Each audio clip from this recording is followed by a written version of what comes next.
Hello, everyone. Welcome to today's lesson. So we'll continue with our uh, tutorial that we started last week around X12 envelope structure. So we covered ISA, IEA, and went through most of the inner segments, right? Now, with that, now we are going to move into a little bit more deeper. The next uh, header, which is the GSG, and also within that we have the STSE segment, right? So we're gonna go into those header footers. So with that, let me share my screen real quick. All right, and screen, and that's screen one. All right. So in this lesson, we are going to look into two other headers, as I mentioned, the GS header and the ST header, and also their corresponding footers. And then we will also take a look into the structure or the envelope structure of an entire textual document. So and EDI, so let's talk about first the GS header overview, right?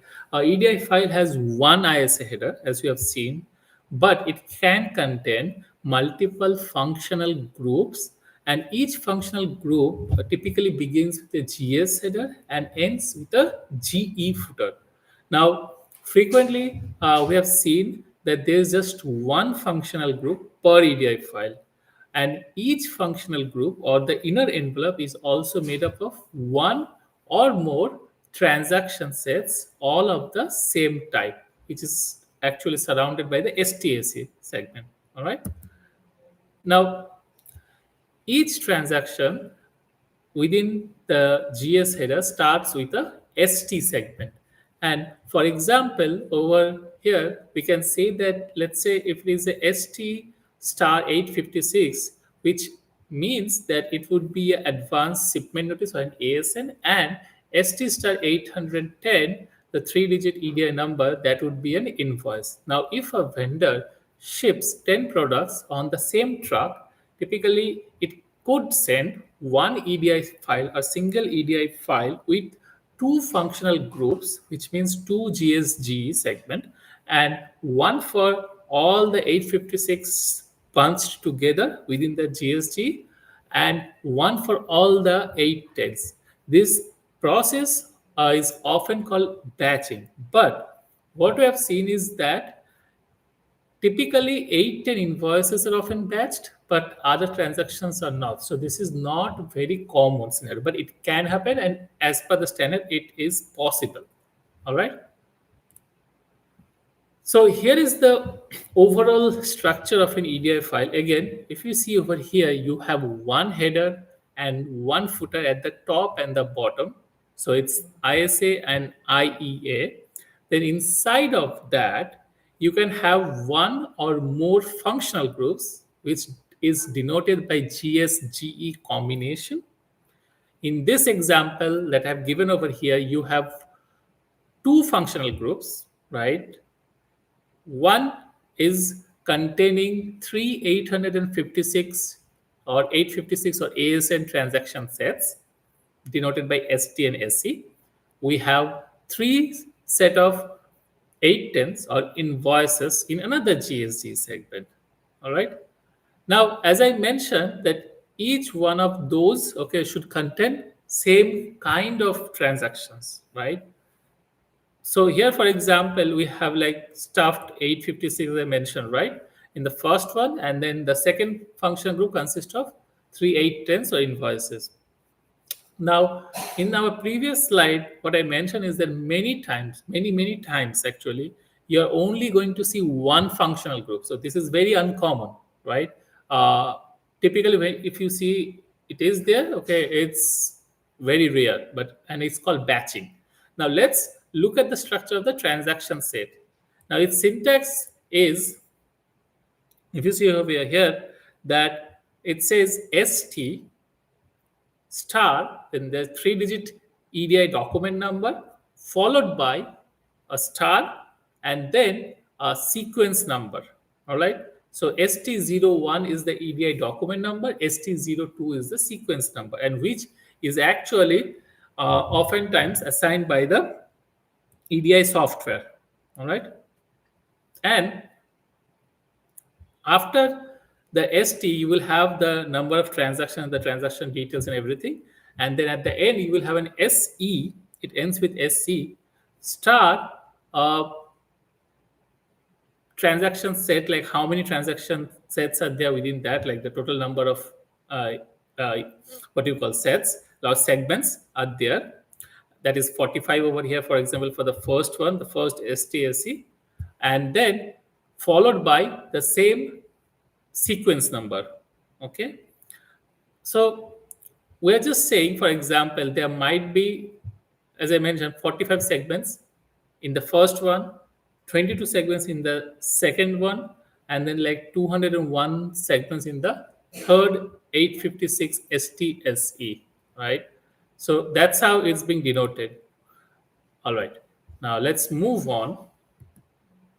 So in the previous slide, we looked at the combination, and there's also a combination of GS and GE, right? So GS is the start of the group and GE is the end of the group. Now let's start with the trailer, right? And see what those two GE elements are, right? The first one is the number of transaction sets that are included. So in the previous example, if we go back to the previous one, the there are only, like, let's say for here, right? Okay, the first one is number of the transaction sets included. So in this GSG, you will have only one transaction set or one STSC. All right. If it was two, then there were like two STSCs within a single GSG. All right. Now GS02 is the group control number, and so group control number, it has to match also back to the GS06 field. All right. So if you see over here in the GS06, we have 159. We have the G02, that's also 159. So it has to match, right? And we'll learn more about it like in the next section. So now let's look at the header and begin with the first four elements, which is GS01, 02, 03, and 04. So the GS01 is the functional identifier code. In many cases, it won't matter what it is, but if it does matter, then you should follow the codes given to you in your implementation guide, right? Typically, for any transactions that you are actually mapping, you will have an implementation guide received from your organization. So you have to follow that. GS02 is the sender code. GS03 is the receiver code. So as the ISA 06 and ISA 08. So even in the ISA 06 and 08, if you remember my previous lesson, they were the sender ID and the receiver ID. Typically, they match. Okay.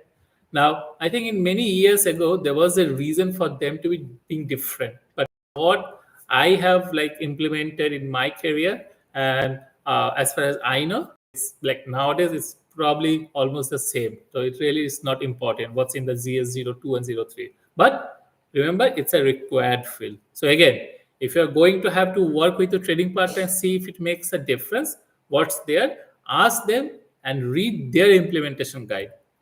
Okay, GS04 is a date and it's 8 digits starting with century, year, month, and day. Okay. Last but not the least, the next four. Let's talk about the next four fields. Okay, so GS05 is, which is the time, right? And remember the this GS is not a fixed position. So some of these fields could be different lengths. So CS05 could be hours, minutes, or hours, minutes, seconds, or it could even include the decimal seconds if the two parties for some reason need that. CS06 in this case has the value 159, which is called the group control number. You will find it in the ZE02 as well. And that's just a sequential number that is assigned by the EDI software, whatever software you are using, just to keep a track of how many, right? Like it's just implementing by one. When the messages are created, as I mentioned, it could be an example of field in a database that just is automatically implemented every time you send out a file. JS07 is called the responsibility agency code, and usually it's just always the value X, which stands for the accredited standards committee. There's really no reason to ever change that. Then JS08 is the version release number, and for here example 004010 or 4010 represents basically the release version 4.01. Okay, so that's it.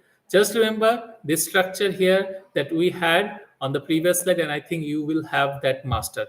Okay, with that I'll conclude today's lesson. I hope this was useful to you. Please like, share, subscribe, and let me know in the comment section if you have any other questions or any specific areas that you want me to cover. Thank you and take care.